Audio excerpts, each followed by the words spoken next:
आप सभी ने देखा होगा कि इंडी एलायंस की जब बात होती है तो वहां के कुछ कुछ कुछ नेता कहते हैं कि ये फेविकॉल का जोर है, कभी टूटेगा नहीं, इतना मजबूत जिसका कि कोई हिसाब नहीं, चाहे कितना भी हथौड़ा मार दो। मैं बताऊंगा कि इंडी एलायंस के कैसे कैसे विकेट धीरे धीरे गिर रहे हैं और चिलगोजे मीडिया इस पे कुछ नहीं बोल रहे हैं, चमचे कुछ नहीं बोल रहे हैं। इसी के लेकर बात करूंगा, चिपक कर देखिएगा, वीडियोस को जमकर शेयर कर दीजिएगा कि विकेट कैसे इंडी एलायंस में धीरे धीरे गिर रहा है। नमस्कार, आप देख रहे हैं तिवारी भैया, मैं हूं वेद प्रकाश। दरअसल पहला विकेट गिरा था दिल्ली में, आम आदमी पार्टी और कांग्रेस का गठबंधन टूट गया। आम आदमी पार्टी के नेता गोपाल राय जी ने कह दिया कि हमने अब कांग्रेस और आम आदमी पार्टी से गठबंधन तोड़ दिया। हरियाणा में आम आदमी पार्टी और कांग्रेस अलग अलग लड़ेगी। लीजिए, इंडी अलायंस हमेशा से कहती है कि हम एक हैं, हम एक हैं, हम एक हैं और एकजुटता से नरेंद्र मोदी से लड़ेंगे, ये हमेशा से कहते हैं। लेकिन पहला विकेट जो गिरा था दिल्ली, क्योंकि उन्होंने कह दिया कि हम अलग लड़ेंगे, हम अलग अलग सब कुछ करेंगे, ये हो गया। अब दूसरी खबर धीरे धीरे सुगबुगाहट आ रही है और उसकी आहट दिखनी शुरू भी हो गई है, लेकिन चमचे पत्रकार इस पे कुछ बोल नहीं रहे। दरअसल मैं बात कर रहा हूं उद्धव ठाकरे जी के। उद्धव ठाकरे जी ने अपना रुख दिखाना शुरू कर दिया है और इसी को लेकर मैं बात करूंगा कि महाराष्ट्र में नो डाउट कहीं पे कोई दिक्कत नहीं, कोई क्वेश्चन नहीं होना चाहिए कि उद्धव ठाकरे जी को अच्छी खासी सीट मिली है, भारतीय जनता पार्टी से भी ज्यादा उद्धव ठाकरे शिवसेना को अच्छी खासी सीट मिली है। अब धीरे धीरे वहां पे सिर फुटबॉल शुरू हो चुका है। इसकी जानकारी महाराष्ट्र कांग्रेस के नेता ने ही दिया है और कहा है कि उद्धव जी मेरा फोन नहीं उठा रहे हैं, जब जब फोन करता हूं तो फोन नहीं उठा रहे हैं। क्या है पूरा मामला है कि महाराष्ट्र में महाआघाड़ी में एक बार फिर से सियासी ड्रामा शुरू हो गया है। राज्य में विधान परिषद का चुनाव को लेकर कांग्रेस में जबरदस्त नाराजगी की बात सामने आ रही है। लोकसभा की तरह विधान परिषद की चारों सीटों पर उद्धव ठाकरे गुटों ने उम्मीदवारी की घोषणा कर भी दी। मतलब किसी से बातचीत नहीं किया कि भाई कांग्रेस से बात कर ले, एनसीपी शरद पवार साहब से बात कर। उन्होंने ऐलान भी कर दिया, जिसको लेकर कांग्रेस में खासी नाराजगी है।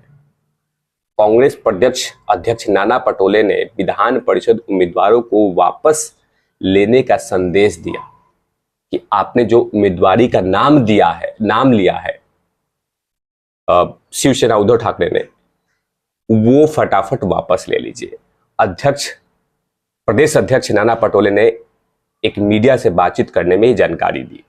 कांग्रेस का कहना है कि सीटों को लेकर घोषणा से पहले महाविकास आघाड़ी में चर्चा होनी चाहिए थी। उद्धव ठाकरे को मुंबई से विधान परिषद के लिए आवेदन दाखिल करने के लिए शिवसेना यूबीटी के उम्मीदवारों को बरकरार रखें। नाना पटोले ने उद्धव ठाकरे से कहा स्नातक और नासिक शिक्षक उम्मीदवारों को ठाकरे को वापस लेना चाहिए। चारों जगह पर बिना चर्चा के उम्मीदवार देने से कांग्रेस में नाराजगी है। उद्धव ठाकरे के रुख से कांग्रेस प्रभारी रमेश चन्नीथला और कांग्रेस नेता नाराज हैं। देखिए, अभी आगे और चर्चा करूंगा। वहां विधान परिषद का चुनाव हो रहा है 4 सीटों पे। उद्धव जी ने बिना किसी चर्चा किए हुए चारों सीटों पे ना कांग्रेस से बात किया, ना शरद पवार साहब से बात किया, चारों सीटों पे उम्मीदवारी डाल दी कि हमारे 4 लड़के यहां से लड़ेंगे। इसी को लेकर अब सिर फुटबॉल शुरू हो चुका है। लेकिन दूसरी तरफ लगातार अब जब देखेंगे चिलगोजे मीडिया को और चमचों को, तो वो लगातार कसीदे पढ़ते रहते हैं कि देखिए ना, हम इंडी अलायंस एकदम फेविकॉल की तरह जोड़, एकदम कभी टूटेगा ही नहीं, इसमें बहुत एकता है, और एकता के साथ हम नरेंद्र मोदी और एनडीए से लड़ेंगे या लड़ रहे हैं। लेकिन यहां पे छोटे छोटे सीटों को लेकर सिर फुटअव्वल शुरू हो चुका है।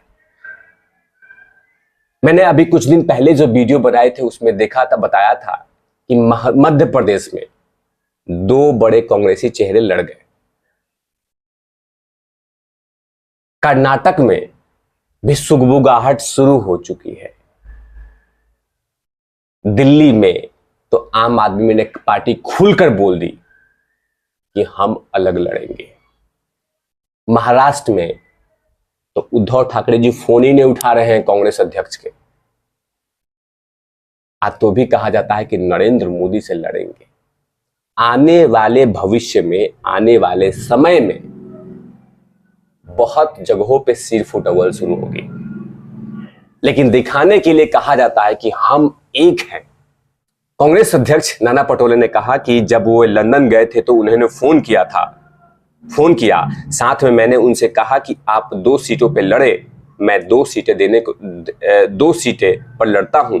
उस वक्त उन्होंने कहा था कि आपके उम्मीदवार कौन है। फिर मैंने उम्मीदवारों के नाम बताए तो मूल प्रश्न यह है कि अगर सीटों के आवंटन पे चर्चा हुई थी तो इन 4 सीटों पे निर्वाचन होना आसान होता।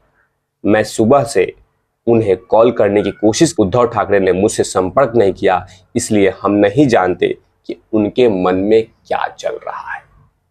जाहिर सी बात है कि वर्चस्व की लड़ाई शुरू हो चुकी है महाराष्ट्र में।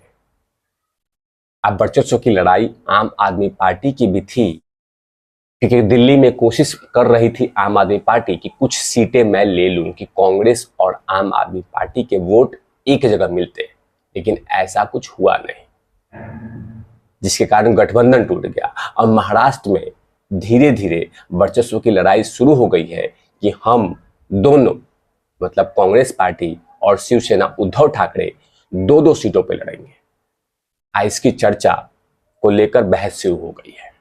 लेकिन लगातार कहा जाता है, अभी देखिए ना, ये एक नेता हैं, मेंबर ऑफ पार्लियामेंट हैं, इन्होंने किस तरह का वो किया है, कैलकुलेशन किया है।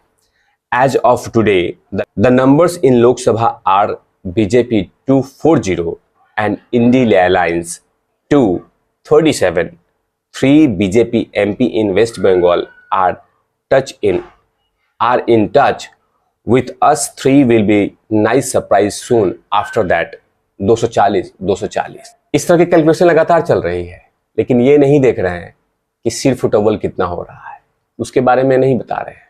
और आने वाले समय में बहुत राज्यों में जहां जहां कांग्रेस का गठबंधन हुआ है उसमें बहुत जगह सिर फुटअव्वल होगा, लेकिन सामने में ये कहेंगे कि हम एकदम मजबूत के साथ नरेंद्र मोदी से लड़ रहे हैं, मजबूती के साथ नरेंद्र मोदी से लड़ रहे हैं। आप क्या सोचते हैं इन तमाम चीजों को लेकर?